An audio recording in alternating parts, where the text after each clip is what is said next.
সরকার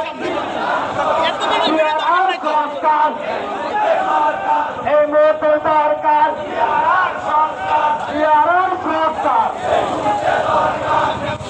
জিয়ার করা বাংলায় নির্বাচন হবে না।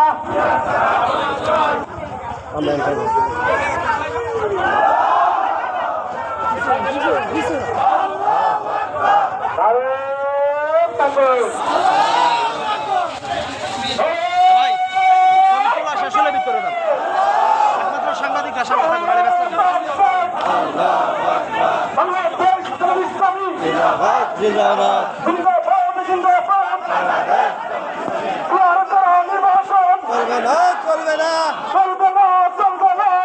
ছাড়া নির্বাচন চলবে না।